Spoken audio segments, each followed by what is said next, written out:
Have you ever had someone ask you a question that felt innocent, but deep down, you knew something was off? Like they weren't trying to understand you, they were trying to control you. Maybe it was, "Why are you being so sensitive?" Or if you really cared, "You'd do this for me." Yeah, those aren't questions. Those are traps. Psychological landmines dressed as curiosity. And the crazy part, most people fall for them, not because they're weak, but because they care. In this video, we're breaking down manipulative questions people use to control your emotions and how Stoicism teaches you to see through them with calm, unshakable clarity. By the end, you'll stop explaining yourself to manipulators and start mastering the art of emotional self-defense. So grab your coffee, lean in, and let's get brutally honest about the games people play. By the way, if you enjoy deep thought-provoking insights on Stoicism, self-improvement, and navigating life with wisdom, you'll love my free newsletter. Every Sunday, I share powerful lessons, controversial truths, and practical strategies to help you level up, all for free. Want to join? Just hit the link below and start receiving value-packed content straight to your inbox every week. And hey, if you're a brand looking to sponsor my content and reach a highly engaged, self-growth-focused audience, feel free to reach out via my email in the description. Let's create something impactful together. 1. Why do you always make it about yourself? The classic guilt trip disguised as moral maturity. You've probably heard this one right after you finally stood up for yourself. You're in the middle of calmly explaining your side of something, and boom, they hit you with the smug. Why do you always make it about yourself? And suddenly you feel selfish for even existing. Let's be real. This question isn't about perspective. It's about control. It's a manipulator's way of saying, "Stop talking about how my behavior affected you. It's making me uncomfortable." But here's the Stoic truth. You can't live virtuously if you're constantly editing yourself to protect someone else's ego. When someone asks you, "Why do you always make it about yourself?" it's rarely in a context of shared reflection. It's usually in the middle of a conflict, after you've said something that holds them accountable. It's an emotional diversion tactic. They don't want to deal with the truth, so they make you feel guilty for expressing it. They confuse self-awareness with selfishness, and if you're a naturally empathetic or introspective person, that line is easy to blur. See, manipulators hate when the spotlight turns toward their actions. They'd rather convince you that reflection is narcissism, that boundaries are arrogance, and that self-awareness is ego. It's brilliant, really, because it weaponizes your conscience against you. It works because most people, especially men, are raised to suppress their own needs. We're taught to endure silently, to never make it about us, even when we're breaking inside. You ever notice that? When a man speaks about his mental health, he's self-centered. When he asks for respect, he's controlling. When he says, "That hurt me," suddenly, he's making it about himself. But let's flip that. Why shouldn't you make it about yourself sometimes? It's your life, your time, your peace. You're not the villain in your own story for wanting clarity. The Stoics understood this balance deeply. Marcus Aurelius wrote in his Meditations, "You have power over your mind, not outside events. Realize this, and you will find strength." You're not being selfish by acknowledging your experience. You're taking ownership of your reality. And ownership is the foundation of Stoicism.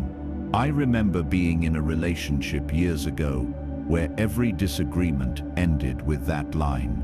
If I said, "I feel like I'm not being heard," she'd go, "Why do you always make it about you?" If I tried to explain how her actions affected me, she'd twist it. You just want to win. For a long time, I believed it.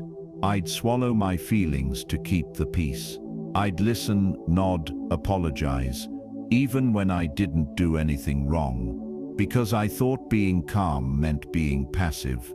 But Stoicism isn't about silence. It's about reason.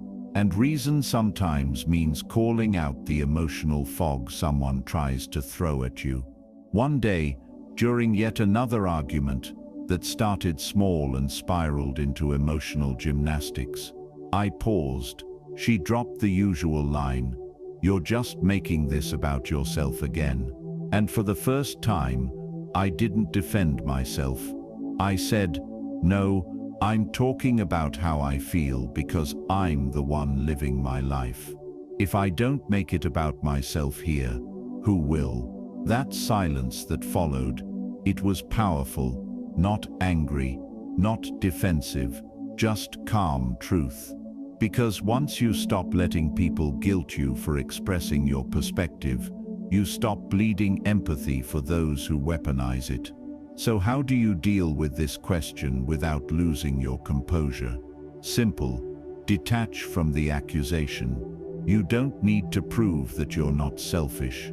You just need to stay anchored in reason. When they say, "Why do you always make it about yourself?" you can calmly respond with, "Because I'm speaking from my experience." If we're both doing that, we're actually having a conversation, not a performance. That's Stoic communication. You stay centered in logic, not emotion. You let the truth do the heavy lifting. Here's the real kicker. Sometimes the people who accuse you of making it about yourself are the ones who secretly want you to never make it about yourself, because the less you express, the more they can control. The quieter you are, the easier you are to use. It's a social trick. Shame the self-aware, reward the submissive. But Stoicism reminds us, self-awareness is not selfishness, it's self-respect. If you don't understand your own emotions, someone else will use them against you. Making something about yourself doesn't mean you're narcissistic. It means you're present. It means you're paying attention to what's going on inside you, instead of blindly reacting to what's happening around you. And ironically, that's what manipulative people fear the most. Someone who can't be guilt-tripped into silence. Pause before defending yourself. When accused of being self-centered, don't rush to justify. Breathe. Let the silence make them uncomfortable. State facts, not feelings. Instead of, "I'm not making it about me," say, "I'm explaining how this affects me so we can fix it." Stoicism values clarity over comfort. Reclaim the right to self-reflection. You are allowed to make your life about yourself. You are the one responsible for it. A Stoic doesn't outsource their peace. Cut off emotional blackmail. If someone repeatedly shuts you down with guilt, understand, they're not looking for peace, they're looking for dominance. Walk away with calm dignity. That's strength, not coldness. When someone says, "Why do you always make it about yourself?" smile a little, because you'll know they're just uncomfortable with your awareness. The truth is, making it about yourself isn't the problem. Making everything about others while abandoning yourself is. A Stoic man knows this. He can listen to others, but he never loses the sound of his own voice. He can care deeply, but he never sacrifices clarity for comfort. He can love, but never at the cost of his peace.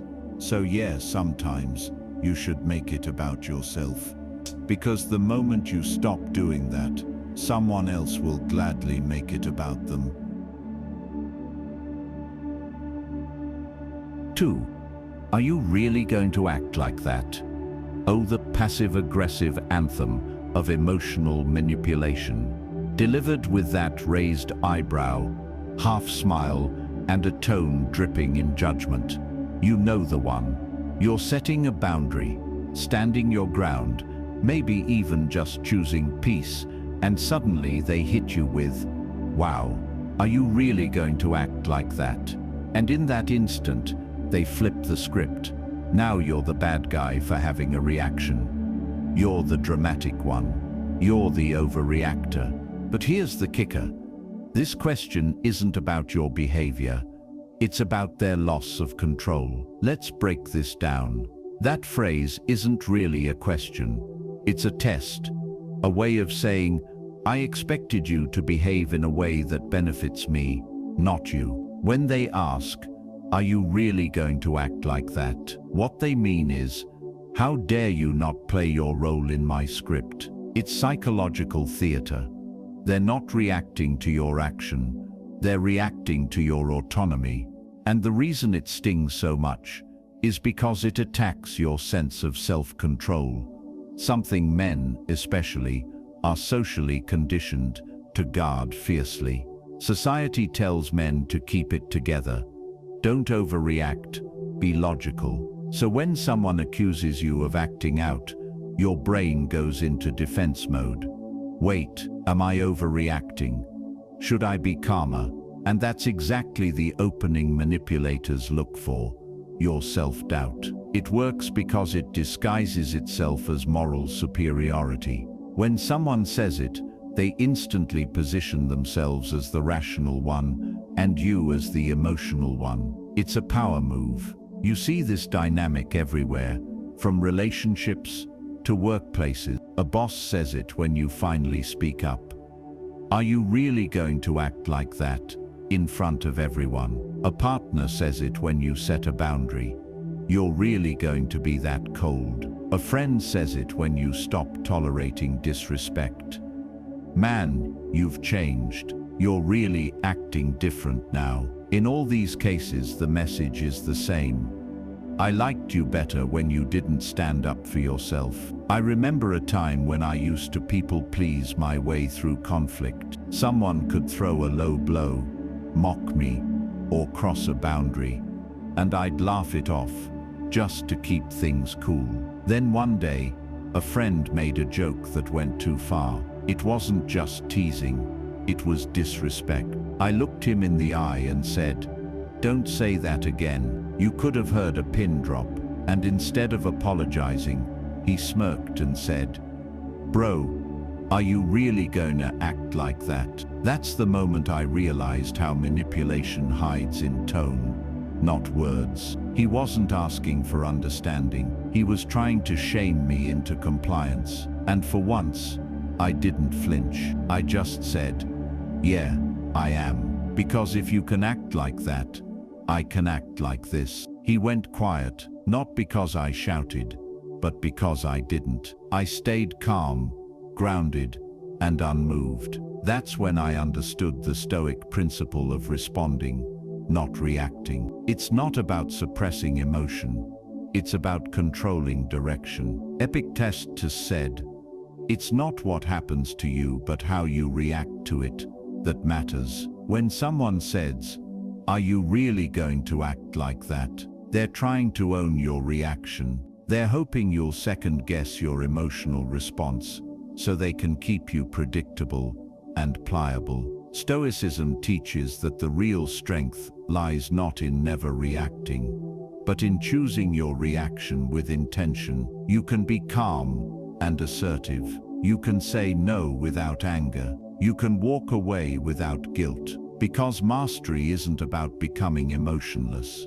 It's about refusing to perform for someone else's comfort. Here's the controversial truth. This line gets used heavily against men because society still views male emotional expression as weakness. When a man withdraws, he's cold. When he stands his ground, he's arrogant. When he calls something out, he's overreacting. So a manipulator, male or female, uses that cultural bias to their advantage. They question your composure not to understand it, but to invalidate it. Because if they can make you look irrational, they win the moral argument without ever addressing the truth. When someone says, "Are you really going to act like that?" Pause. Don't defend. Don't explain. Let that silence hang for a second, because silence itself is power. Then respond calmly with something like, "Yes, I am, because I've thought about it. And this is how I choose to respond." That line disarms manipulation immediately. You're asserting both logic and ownership, two things manipulators hate. If you want to go full Stoic, just raise an eyebrow, give a small half smile, and say, "Is there a better way you'd like me to act?" That question flips the mirror back at them. Now they're the one fumbling for justification. The truth is, people who say, "Are you really going to act like that?" are terrified of your evolution. They're not reacting to your behavior, they're reacting to your growth. Because when you stop reacting the way they expect, they lose their emotional leverage. They miss the version of you that tolerated disrespect, explained yourself endlessly, and apologized just to keep things smooth. The new you, you're not angry, you're aware, and awareness feels like rebellion to the manipulative. A Stoic doesn't seek approval, he seeks alignment with his values. He knows that acting with integrity might offend those who benefit from his lack of it. Pause. Before responding, the moment someone says it, take a breath. Let your emotions settle. The calmer you are, the more powerful you become. Own your behavior. Don't explain or justify. Just state, "Yes, that's my decision." It signals control and confidence. Reflect later. Not during. Stoicism isn't about suppressing emotion. It's about processing it in solitude. Reflect on whether your behavior aligned with your values after, not in the middle of a guilt trap. Stop apologizing for boundaries. You're not rude for saying no. You're not cold for protecting your peace. You're not dramatic for reacting to disrespect. When someone says, "Are you really going to act like that?" they're hoping you'll shrink back into the version of yourself they could control. But Stoicism teaches the opposite. Act like that, if that means self-respect, calm, and clarity. Because a man who can act with composure in chaos is untouchable. He doesn't need to defend his behavior to those who benefit from his confusion. He doesn't bend to guilt, tone, or manipulation. He acts not out of impulse, but out of principle. So next time someone sneers, "Are you really going to act like that?" smile and say, "Yeah, I am, because this time I'm acting for me."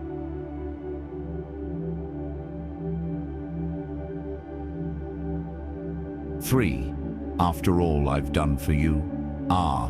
Yes. The emotional grenade of guilt. The Oscar-winning performance manipulators pull out when they realize logic won't work on you anymore. They tilt their head, sigh dramatically, and say, "Wow, after all I've done for you." And just like that, you feel your stomach twist. You start replaying every favor, every helpful thing they did, every time they were there for you, and suddenly you're the bad guy. That line isn't gratitude. It's a debt collection disguised as disappointment. Let's get one thing straight. If someone brings up what they've done for you only when they're not getting what they want now, they didn't do it out of kindness. They did it as an investment in control. The phrase, "After all I've done for you," is a psychological invoice. It's meant to make you feel indebted, not loved. Manipulators don't do nice things because they care. They do them because they're collecting leverage. Every favor is a future argument. Every helping hand is a hidden hook. And when they finally say this line, they're cashing in on all the guilt they've slowly built up. It's powerful because it appeals to your morality. If you're a person who values loyalty, empathy, or gratitude, this question hits you like a punch to the gut. It makes you second-guess your boundaries. Am I being ungrateful? Maybe I owe them this. Maybe I should just give in. That's exactly how emotional manipulation works. It doesn't challenge your bad traits. It exploits your good ones. Let me tell you a story that still stings a bit. Years ago, I had a friend, let's call him Mike. Mike was always there for me, gave me advice, spotted me cash when I was broke, invited me to hang out when I was down, seemed like a genuine guy. But slowly, I started noticing something. Every time I didn't agree with him, or didn't do something he wanted, he'd get this disappointed look and say, "After all I've done for you, bro." The first few times I brushed it off. Maybe he was just emotional, but then it became a pattern. If I said no to helping him with something shady, "After all I've done for you." If I disagreed with him in front of others, "After all I've done for you." If I simply wanted space, "After all I've done for you." One day, he wanted me to cover for him in a situation that could have gotten me in serious trouble. When I refused, he lost it. He said, "You're really gonna do me like this? After everything I've done for you?" That's when it clicked. He never helped me because he cared. He helped me because he was keeping score. And that day, I realized something harsh but freeing. When someone uses your gratitude as a leash, cut the leash. I told him, "If what you did for me came with conditions, then you didn't do it for me. You did it for yourself." He didn't like that answer, but I slept well that night. The Stoics were very clear about this.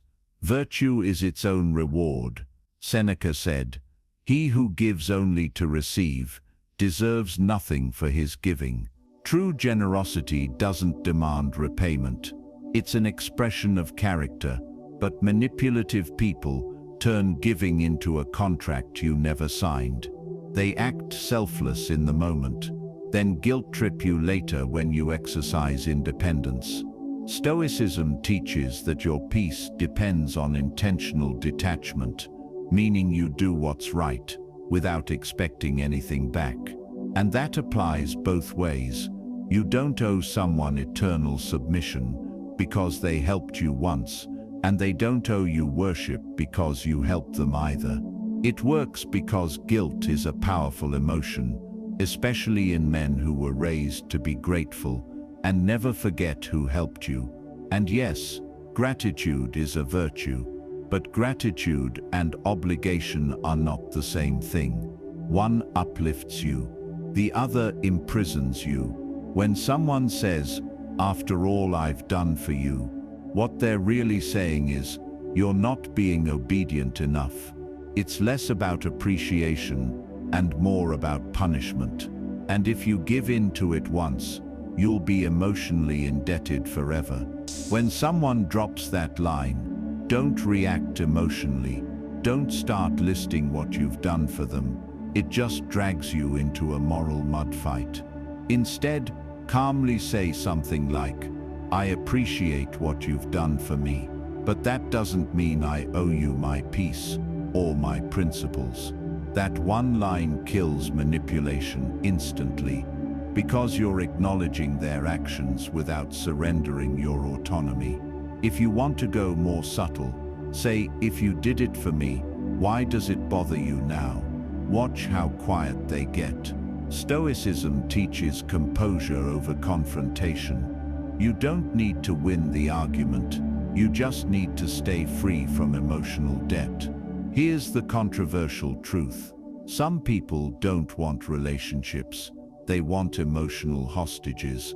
They give to control, not to connect. And the moment you stop feeding their ego, they pull the "after all I've done for you" card to reel you back in. But a Stoic man understands, true gratitude isn't transactional. You can be thankful for someone's help and still refuse to be manipulated by it. Don't confuse memory with obedience. Remember the kindness, but don't let it rewrite your boundaries. There's a difference between appreciation and servitude. One is strength, the other is surrender. Separate kindness from obligation. Just because someone helped you doesn't mean you owe them unlimited access to your time, emotions, or loyalty. Acknowledge, don't apologize. You can thank someone for what they've done without giving in. Gratitude doesn't require submission. Check your own motives too. Stoicism goes both ways. Don't help people expecting return favors either. Give because it's right, not because it's useful later. Recognize the red flag early. Anyone who constantly reminds you of their sacrifices isn't generous, they're manipulative. Walk away with calm, not chaos. So when someone looks at you with fake hurt and says, "After all I've done for you," smile a little, because you've just seen their real intention. That line doesn't expose your ingratitude. It exposes their expectation. A Stoic man doesn't live in emotional debt. He can appreciate the past, stand firm in the present, and act with integrity. No matter who tries to guilt him, remember this: if your kindness comes with a price tag, it's not kindness, it's currency. And a man of virtue never pays for peace with his soul. 4. You don't trust me? Ah yes, the classic guilt trip disguised as a question. You don't trust me. You know it's coming when someone's been acting sketchy. Your gut starts whispering, and you finally ask a few questions. Suddenly, they don't answer what you asked. They go for the jugular. That one sentence isn't a question. It's an accusation. It's a way of flipping the focus from their behavior to your reaction. They make you feel like the villain for noticing what they did wrong. And it works because trust is emotional currency. The moment someone questions your trust, you start second-guessing yourself. Maybe I'm overthinking. Maybe I'm being paranoid. Maybe I should trust them more. And boom, your boundaries dissolve in guilt. Do you not trust me? Is not about reassurance. It's about control.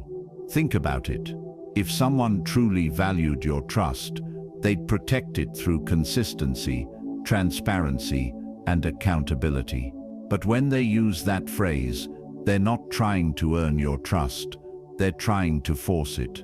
It's a way of saying, "How dare you not give me blind faith, even when my actions are questionable?" The irony, the people who say, "You don't trust me," the most are usually the ones you shouldn't. It's emotional manipulation 101, because instead of addressing the issue, the lie, the inconsistency, the secrecy, they make the conversation about your insecurities. You start defending your suspicion instead of questioning their behavior. And in relationships, romantic or otherwise, that's how people lose themselves. They start apologizing for being alert. Let's get personal. Years ago, I dated someone who was the queen of this line. She'd hide her phone, go silent for hours, and when I'd ask a simple, "Hey, is everything okay?" her eyes would narrow like I just committed treason. Wow, you don't trust me. And I remember how it made me feel, like I'd just insulted her character. I'd backpedal instantly. No, it's not that.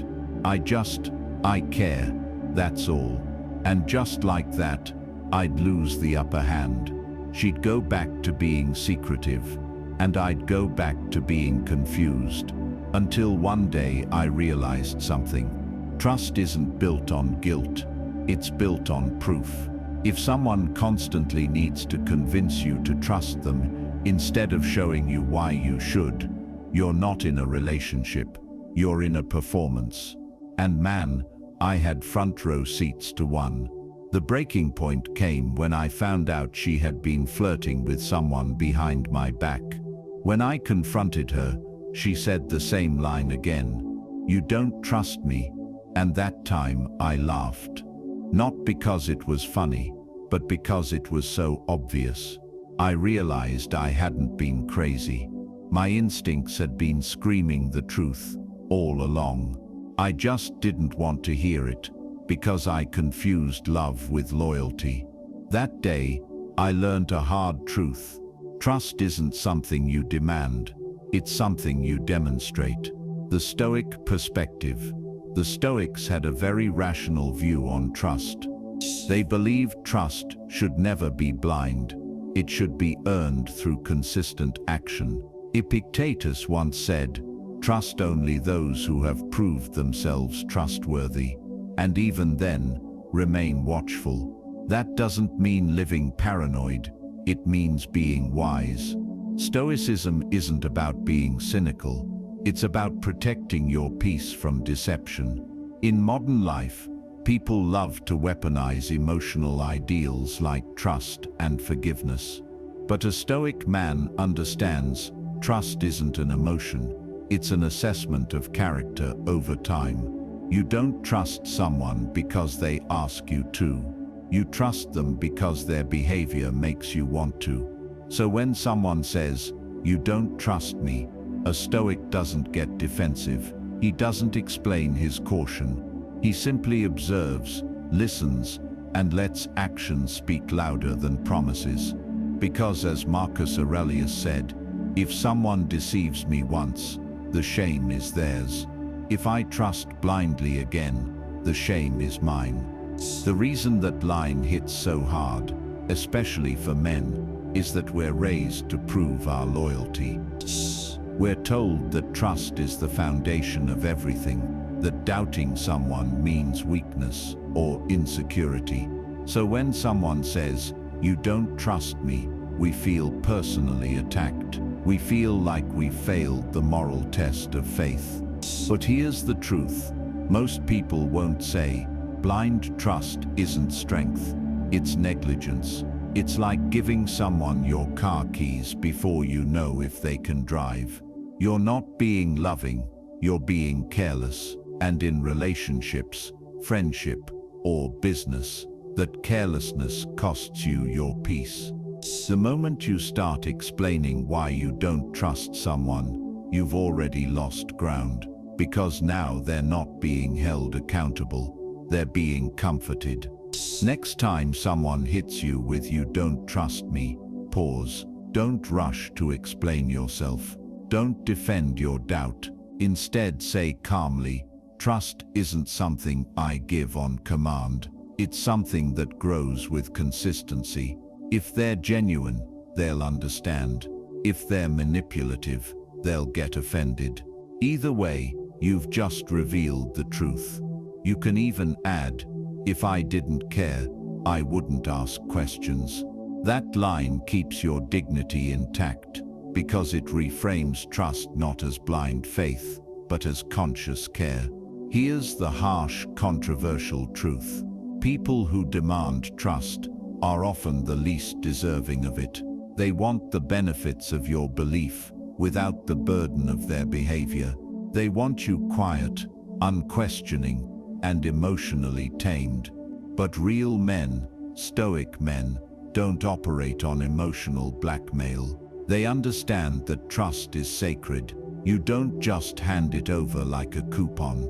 You observe, you evaluate, you adjust. Trust isn't an act of love, it's a discipline of awareness.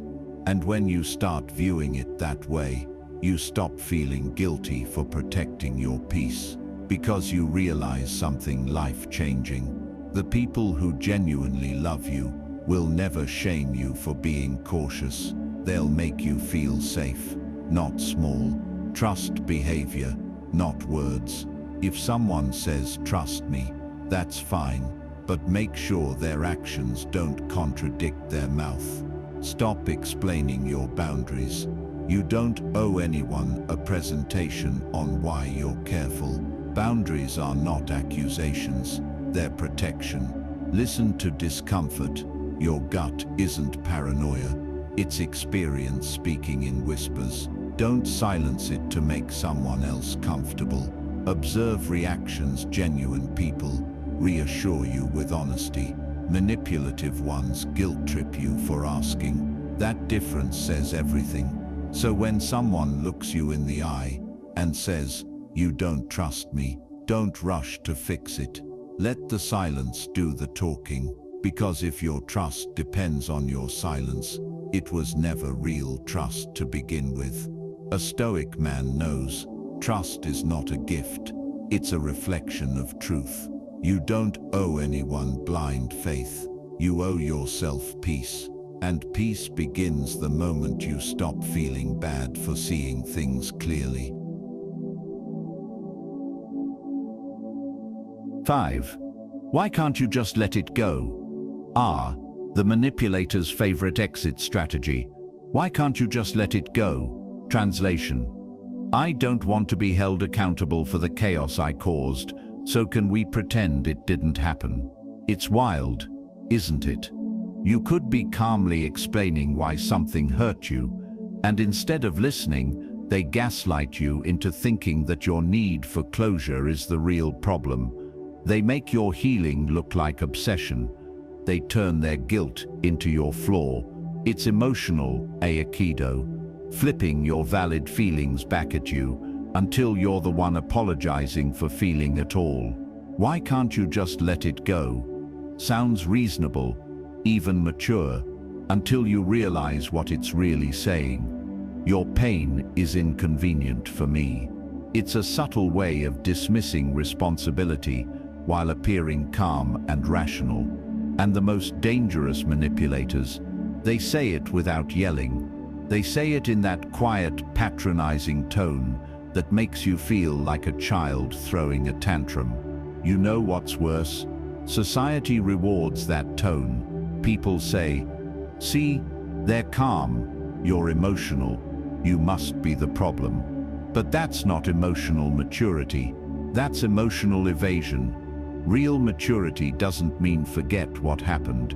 It means acknowledge what happened and grow from it. Let me tell you about a time this line hit me like a truck.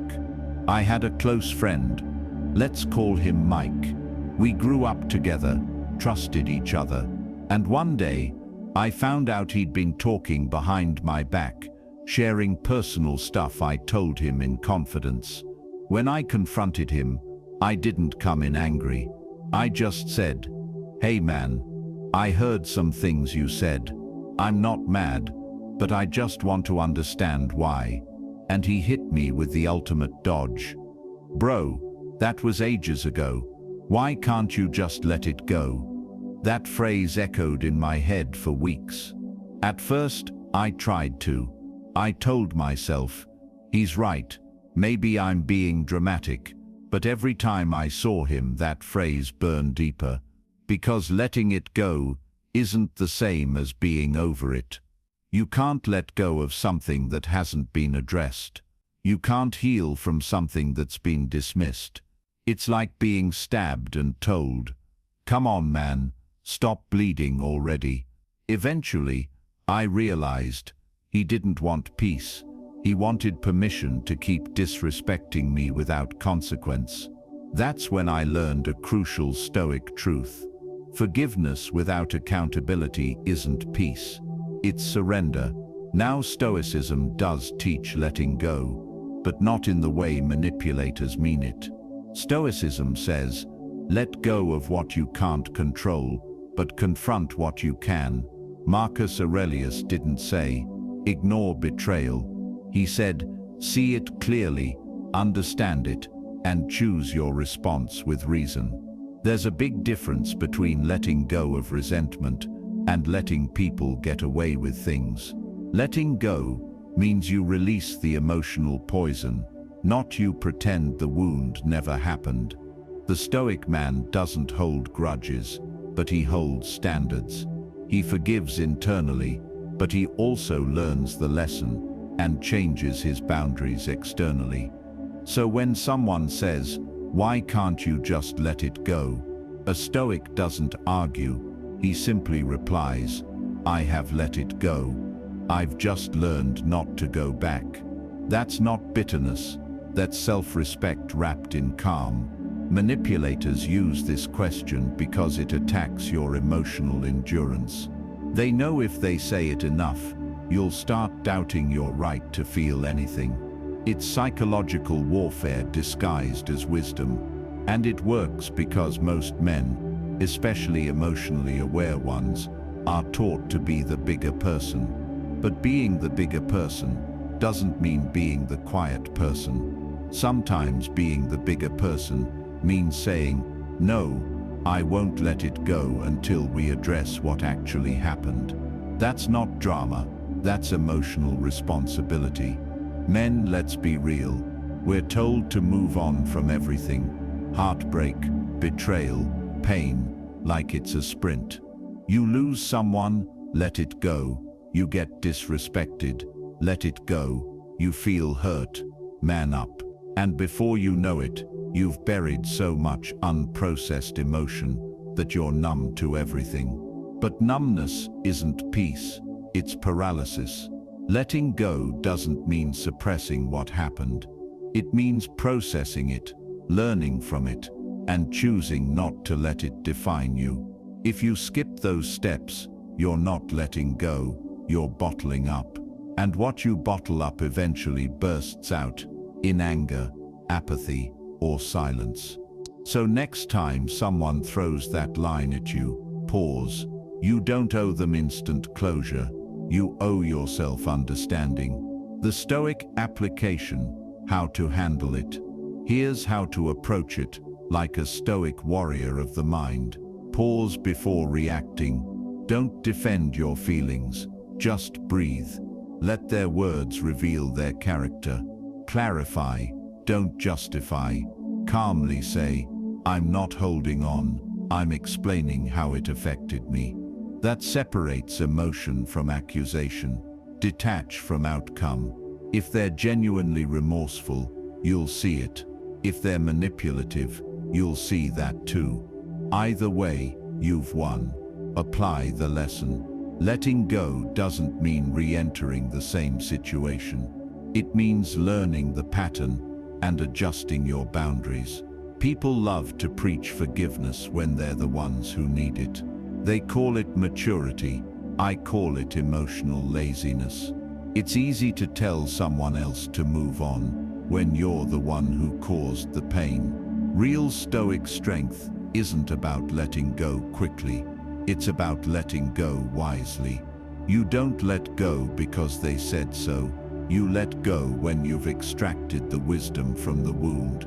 Until then, it's okay to sit with the discomfort. It's okay to say, "No, I can't let it go yet, because I deserve to understand it first." That's not being stuck. That's being self-aware. "Why can't you just let it go?" is often code for, "I don't want to face who I really am in this situation." So stop letting guilt trick you into silence. Letting go is a choice, not a command. And the right time to do it is when you've found peace within yourself, not when someone else feels impatient with your process. Because a man who rushes to forgive without reflection doesn't heal, he repeats. And a Stoic man, he doesn't let it go to please others. He lets it go because he's mastered himself enough to not let it own him. So next time someone says, "Why can't you just let it go?" smile, breathe, and remember this. You can forgive without forgetting. You can move on without reopening the door. And you can let go without letting yourself go in the process. 6. If you really cared about me, you'd do it. Ah yes, the emotional blackmail classic, the guilt-laced, manipulative line that has ended more healthy boundaries than tequila and bad decisions combined. If you really cared about me, you'd do it. Let's decode that. What they actually mean is if you really cared about me, you'd abandon your values, ignore your instincts, and put my comfort above your self-respect. And the worst part, It's said with a tone that sounds loving, soft, sad, almost innocent. But make no mistake, this line is one of the most manipulative sentences in human communication. Because caring shouldn't come with conditions. The moment love becomes a test, it stops being love and turns into leverage. This question is the emotional version of a loaded gun. No matter how you respond, you're wrong. If you say no, you look cold, selfish, or uncaring. If you say yes, you've just taught them that your boundaries are negotiable. It's manipulation disguised as vulnerability. They're not asking for your care. They're demanding proof of your loyalty on their terms. And here's the wildest part. It works especially well on good people. The more empathetic and emotionally mature you are, the more guilt hits you when someone questions your care. Because deep down, you want to be good. You want to be loving, supportive, and understanding. But manipulators know that. They feed off it. They weaponize your kindness. It's not about what you're doing. It's about the control they get from making you prove your heart. Let me paint you a real scene from my life. Years ago, I was dating someone who was, let's say, emotionally talented. She had a PhD in guilt tripping. One night, she wanted me to skip an important work meeting to hang out with her. I said, "Babe, I really can't tonight. I've got a deadline I can't miss." And she goes, "Wow, if you really cared about me, you'd make time." That sentence hit me like a punch in the chest. Because suddenly, it wasn't about work, it was about love. And love. Man, love makes you do dumb things. So what did I do? I skipped the meeting. I stayed with her. And guess what? I felt miserable. Not because of her, but because I betrayed myself. It wasn't the act that broke me. It was the pattern. Every time she wanted something, it became a loyalty test. If you really cared, you'd call right now. If you really cared, you wouldn't hang out with them. If you really cared, you'd tell me everything. Until one day, I realized something brutal. The more I tried to prove my care, the less it was believed. Because the goal was never love, it was control. And that realization changed my life. Men often grow up being told that love is measured by sacrifice, that being a good man means putting everyone else before yourself. So when someone says, "If you really cared, you'd do it," it taps into that programming. It hits the part of you that wants to protect, provide, and prove your worth. But here's the truth that most men learn the hard way.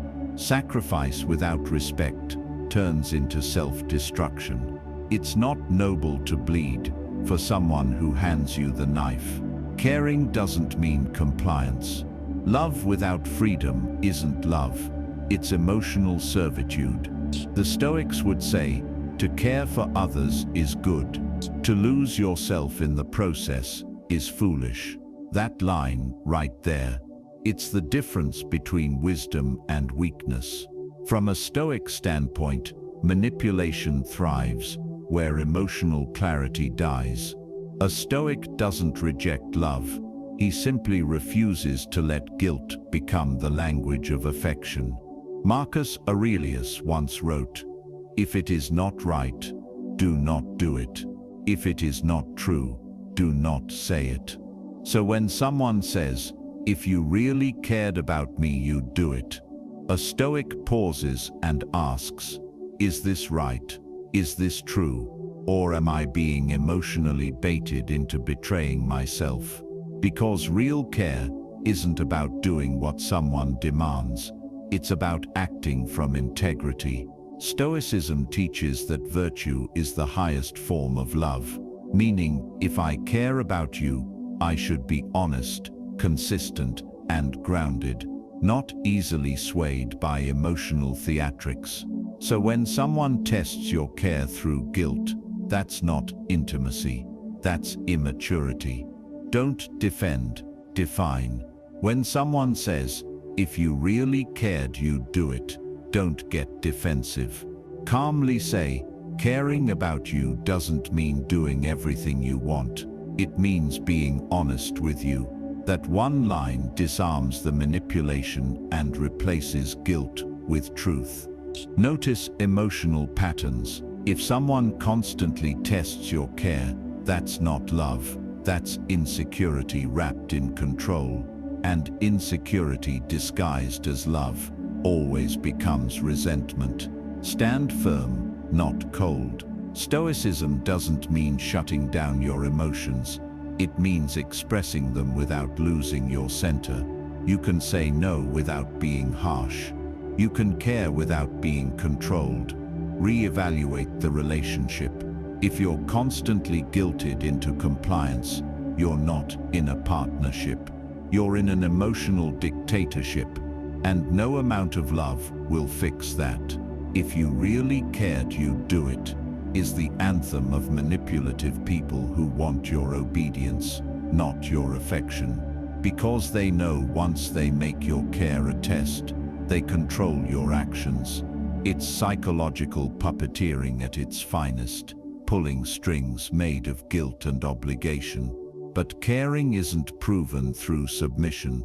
It's proven through stability, through being someone who loves with boundaries, not desperation. Real care says, "I love you, but I won't lose myself for you." That's not selfish, that's sacred. Because when you lose yourself to keep someone, you teach them that your love has no limits, and they'll test it endlessly. Men who give too much often end up empty. Not because they loved wrong, but because they were taught that love means compliance instead of connection. If you're a man listening to this, understand this clearly. You are not cold for having boundaries. You are not unloving for saying no. You are not heartless for protecting your peace. If anything, you're wise. Because the Stoic man knows the highest act of love isn't saying yes, it's saying no when no is right. So next time someone says, "If you really cared about me, you'd do it," smile calmly and reply, "If you really cared about me, you wouldn't ask me to." That line, that's not arrogance, that's emotional mastery.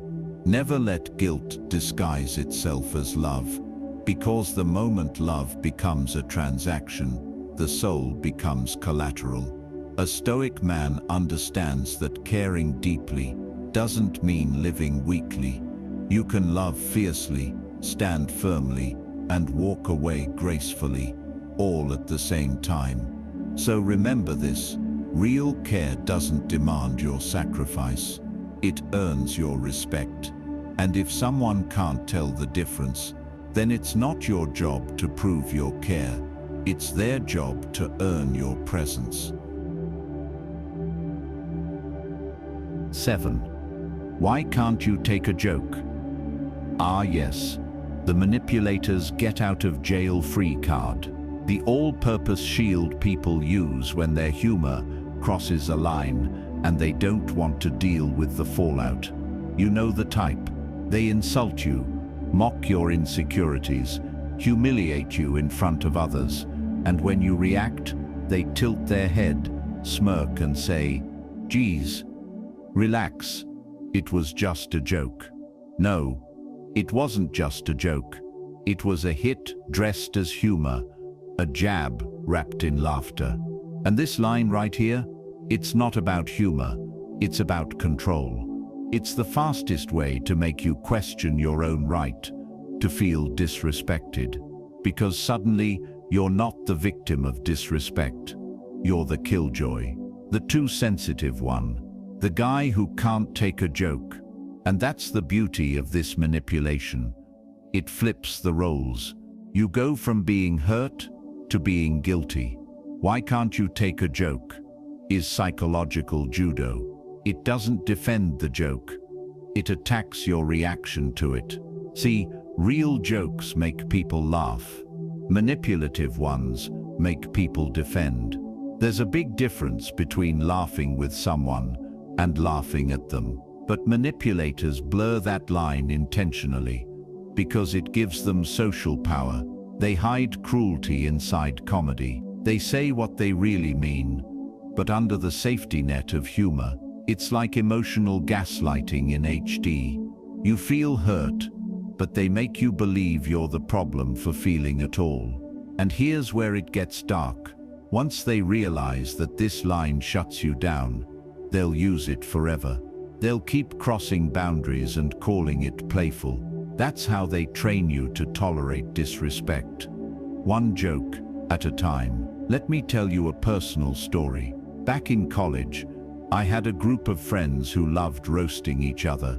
It was all fun and games, until one guy, let's call him Chris, started aiming below the belt. He'd joke about things he knew were personal. My family struggles, my breakup, stuff I never made public. One night, he joked about something I had told him in confidence. Everyone laughed. I didn't. I said, "Man, that wasn't cool." And he immediately smirked and said, "Bro, why can't you take a joke?" In that moment, I felt cornered. If I got angry, I looked insecure. If I stayed quiet, I looked weak. So like most people, I laughed it off. I forced a smile, but inside, I was furious. And here's the kicker. The next time he did it, I didn't even say anything. I just laughed. That's when I realized I'd trained him to disrespect me, because silence doesn't keep the peace. It buys time for more disrespect. Years later, I understood what was really happening. He wasn't joking. He was testing how far he could go, testing if I'd prioritize my dignity or his comfort. And that's when I learned something life-changing. The moment you let someone disguise disrespect as humor, you teach them that humiliation is entertainment. Men especially struggle with this one, because we're raised in a culture that worships banter. We're told that being teased is part of being one of the guys, that if you speak up, you're soft. But there's a difference between playful teasing and psychological jabs. Teasing ends with a laugh. Mockery ends with silence. And in that silence, a lot of men lose a piece of their confidence. One laugh at a time. We hide behind the phrase, "It's all good, bro," even when it's not. Because deep down, we'd rather look unfazed than look emotional. But here's the Stoic truth. Emotional control doesn't mean emotional denial. You can be calm and assertive. You can have humor and boundaries. The Stoic man doesn't suppress his reaction. He masters it. He doesn't explode. He exposes. Stoicism teaches that mockery reveals more about the mocking man than the one being mocked. Epictetus said, "When someone treats you with contempt, remember, it is their judgment, not yours." In other words, when someone crosses the line and hides behind humor, they're revealing their own insecurity. They joke about what they envy, what they fear, and what they don't understand. A Stoic doesn't take the bait. He observes, he detaches. He sets the boundary calmly, because strength isn't about pretending not to care. It's about knowing what's worth caring about. So the next time someone says, "Why can't you take a joke?" a Stoic response might be, "I can. I just don't laugh at disrespect." That one line is nuclear. It's not angry. It's not defensive. It's simply the truth, delivered with composure. People say, "Why can't you take a joke?" for three main reasons. They're uncomfortable with accountability. They can't handle being called out, so they use humor to escape guilt. They're testing your boundaries. They want to see how far they can go before you react, and how much control they have over your emotions. They want social dominance, especially in groups. This line keeps them on top. It makes you look too serious, and them look confident. But in reality, the one who hides behind jokes is the one afraid of authenticity, because real confidence doesn't need to mock others to feel big. Pause. Don't react emotionally. Manipulators feed off reactions. Take a breath. Let your calm make them uncomfortable. Call out the pattern, not the joke. Say, "You keep saying things that sound like jokes, but don't feel like them." That reframes it as a behavior issue, not a humor issue. Keep your tone cool. Stoicism isn't about silence, it's about delivery. A calm tone disarms manipulation faster than anger ever could. Walk away, if needed. Sometimes, silence is the message. When you stop entertaining disrespect, it loses its audience. Here's the truth. Most people don't want to admit. A lot of people use humor as a coward's weapon. They'll say the truth. They're too afraid to say directly, and hide behind a laugh. They'll mock your success, your habits, your dreams, all while calling it banter. But jokes that need justification aren't jokes. They're jabs. And "Why can't you take a joke?" is just code for "Why won't you let me disrespect you in peace?" A stoic man doesn't play that game. He can laugh at himself, sure, but he won't be the punchline in someone else's insecurity show. There's strength in being able to laugh, but there's wisdom in knowing when not to. As men, we're taught to absorb disrespect with humor, to brush it off, to act like nothing gets to us. But pretending not to feel doesn't make you strong, it makes you silent. And silence often becomes self-betrayal. The Stoic path isn't about being humorless, it's about being honorable. It's about knowing that respect and humor can coexist, but never at the expense of your dignity. So the next time someone says, "Why can't you take a joke?" don't get defensive. Smile calmly and say, "I love jokes. I just don't laugh when the punchline is me." That line, that's Stoicism with swagger. Mockery is cheap. Humor that uplifts is powerful, but laughter that comes from someone's pain is just ego wearing a smile. A man of depth, a stoic man, knows that strength isn't proven by how much disrespect he can tolerate. It's proven by how calmly he can enforce what he won't. So laugh freely, but never let anyone convince you that losing your self-respect is part of the joke. Because real men don't take jokes that cost them their peace. They master the art of knowing when to laugh and when to walk away. At the end of the day, manipulation often hides in plain sight. It doesn't always scream. Sometimes it smiles. Sometimes it laughs. Sometimes it asks you a question that sounds harmless, but is designed to twist your emotions, confuse your logic, and make you doubt your own truth. And that's why awareness is your strongest armor. Not anger, not revenge. Awareness, because once you see the game, you stop playing it. You stop explaining yourself to people who don't listen. You stop defending yourself to people who aren't arguing in good faith. You stop giving energy to conversations meant to control you. You start walking with quiet confidence, not because you don't care, but because you've finally learned the Stoic truth. You don't owe emotional access to everyone who demands it. The moment you stop reacting to manipulation, you become unpredictable, and that's what manipulators fear the most. You become the calm in the chaos, the one who sees through words, not drowned by them. And that's where real power begins.